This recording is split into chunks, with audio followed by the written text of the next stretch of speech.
least two forms are same. Few more examples. We can read the last two. Meet, met, met. Pay, paid, paid. Now you can see on your screens few more examples. We may read the first two. Feel, felt, felt. Fight, fought, fought.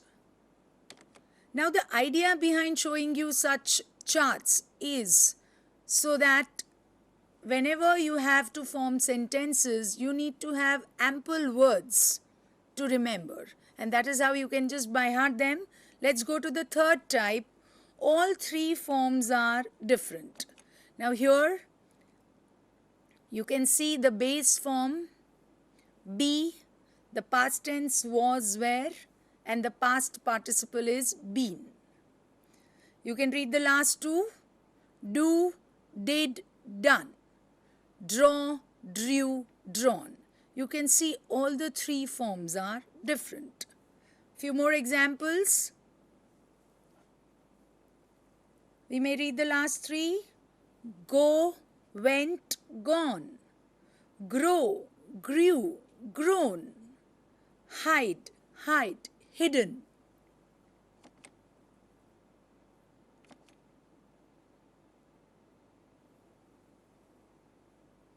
Few more. Wear, wore, worn. Write, wrote, written.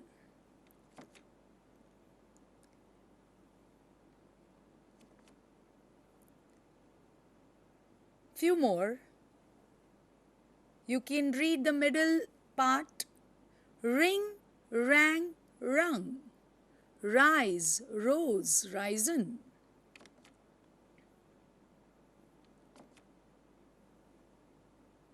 Now here this is to be noted that the following verbs have an alternative past participle form ending in letters en, n, which can only be used adjectively. Now here a list of such words which are to be kept in your mind as they are in a way exceptionals. That is the verb, usual past participle, adjectival past participle. You can see drink, drunk, drunken. Strike, struck, stricken. So these are few verbs which have different endings. Now that was the end of the grammar part which was to be dealt regarding verbs, regular and irregular verbs. Now let's come to the second half of this session, that is conversation. Now here comes the conversation slides. Before we begin, I would like to point out that conversation is an art by itself. There are 5 important aspects to be kept in mind whenever you start a conversation. The first is the speaker who is delivering or who is having a conversation may use verbal as well as non-verbal, that is the communication. Then the second thing which is there is the responder. That is, for example, if you see on your slides, you have speaker 1 and speaker 2. Now this speaker 1 is the main speaker to whom speaker 2 is responding. Now again, the speaker 2 has an important role here. He has to develop a particular listening skill if he wants to respond properly. So these are the things to be kept in mind whenever you have a conversation. The speaker 1 has a very important role to play. The same time speaker 2, who is the responder, again he has to use many devices when he is having a conversation. Then the third part is the matter. the topic on which the conversation is going on, and then is the fourth one, that is the channel, that is the tone, how the conversation is going on. And the last one is the feedback, that is how the responder gives a feedback to the speaker, that is speaker 1. So that is how we will be going through the conversation. I want you to pay complete attention, as conversation is not about just talking. It involves lots of listening skills. So you need to activate your listening skills whenever we have a conversation. So let's begin with the first exercise, which you'll see on your screens. Conversation 1. Speaker 1. When did you eat lunch today? I ate lunch at 12:30 in the afternoon. Where did you have your lunch? I had my lunch at my aunt's house. Now here, other than lunch, we can ask about and answer questions about so many other activities as well. That lunch was just an example, but you yourself can frame certain conversations where you can just imagine a speaker 2 next to you, before you, and you can ask so many questions. As you can see on your screen, some examples. When did you have the meeting today? Where did you have the meeting yesterday? What time did you meet your friends today? So these are different ways of asking few questions. Few more. Where did you meet your friends today? When did you give the presentation at the conference? What time is Sheila's birthday party? What time did you leave for home today? So, now similarly, one can also ask, when did you have lunch today? Or when did you take lunch today? Here you can see the interchangeability of have and take. Accordingly, you can use them in the context in which you are asking a question. Now here, the role of the responder is equally important. When you have a question like this, when did you have lunch today, you need to be precise and very prompt regarding the time which you have to give here. You cannot say in the afternoon, because lunch itself is afternoon. What is expected from the responder is you have to be very precise, very particular when you give your answers. Let's go to the next slide, and that is conversation 2. Again here we have two speakers, 1 and 2. You just minutely look at the dialogues that are going on. Did you have a good time at Sheila's party? Oh yes, we had a wonderful time. Did you have a lot of fun? We had great fun.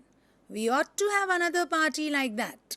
Now, once you have a conversation like this, if you have been a regular listener, an observer, some sort of an insight if you have, you can yourself try to change some regular words used here. For example, instead of great, you can use some other word.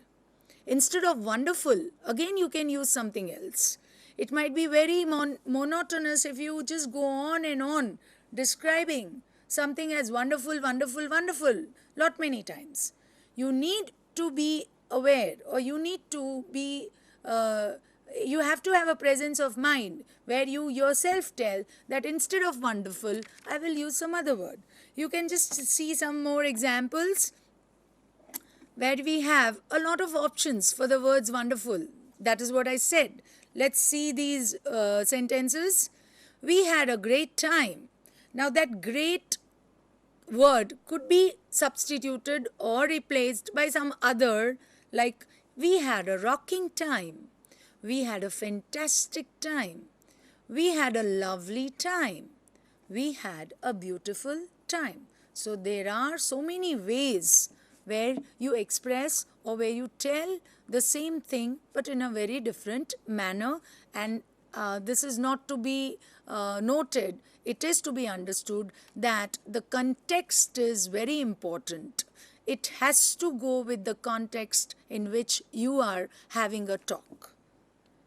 let's go to the next, where again we have, like, instead of great fun, you can use some other. Instead of saying we had great fun, you can use other words. For example, we certainly had a lot of fun. We certainly had a great deal of fun.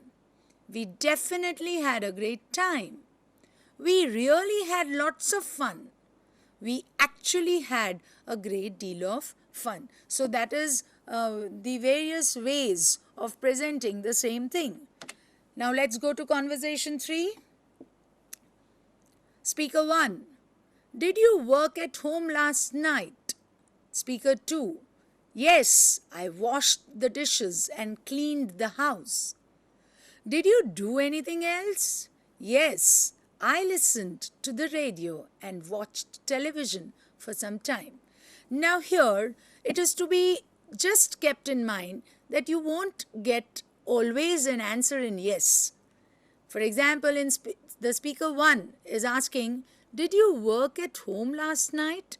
The answer could be no even. Now then, you yourself will see how the conversation is going on, in which line it's going.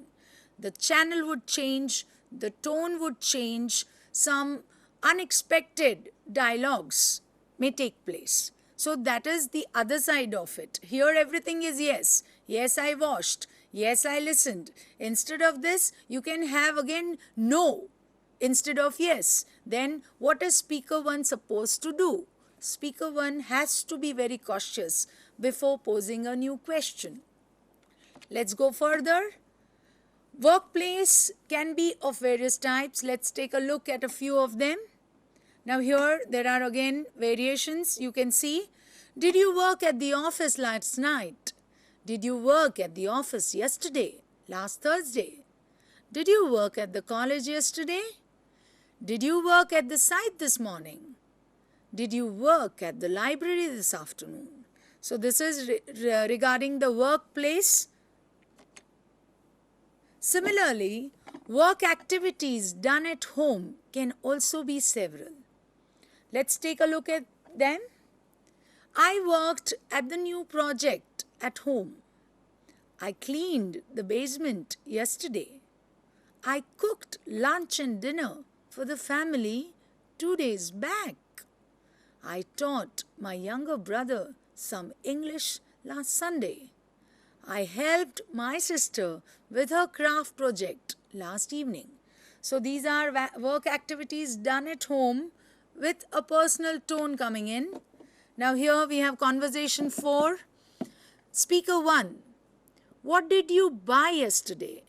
Speaker 2 says, I bought some vegetables and grocery items. Did you visit the tailor's shop also? Yes, I did. I had to get 2 new dresses stitched. From where do you usually buy vegetables and groceries? We continue with that. I generally go to the supermarket, but sometimes I go to the nearby vegetable vendor and the grocery store as well. Do you get fresh fruits and vegetables at the vendors? Yes, I do get fresh fruits and vegetables, but these are more reasonably priced at the supermarket, so I prefer to shop there usually. Now here, apart from vegetables and grocery items, one can also buy so many other things. Now how to use the other words in place? For example, here are all answers to the questions posed. I bought a pair of shoes for myself. I bought some t-shirts for myself. I bought 3 shirts for my brother. We. That is, you can use I bought a beautiful wristwatch. We bought a beautiful wristwatch. My mother purchased curtains for her study room. My sister bought a leather purse and wallet for her friend. So that was the 4th conversation ended. Now here we have the 5th one and the last one. Speaker 1. Where are you planning to go this vacation? We are planning to visit the states of Sikkim and Meghalaya. Have you ever visited Darjeeling? No, we haven't. Where did you go last year? We had taken a trip through the backwaters of Kerala. Where did you go for the school picnic last week? We went to a beautiful beach. Did you swim in the ocean? Yes, but we swam close to the shore. So here, that was the end of the fifth conversation which we had today. Now the basic idea behind delivering such exercises where you come across two speakers, speaker 1 and speaker 2, is just to make you aware of how many possible answers could be given. For example, we can just go back to the last slide where you yourself can give different answers compared to what is given here. For example, where did you go for the school picnic last year? Instead of giving an answer, we went to a beautiful beach, you can say that we visited a museum last week where the school took us for a picnic. Now that is how you have to look for varied answers. Now here we have, did you swim in the ocean? Instead of that, yes, you can bluntly say no, I'm scared. So, I didn't. That is one more way of answering it. Now here again we are going back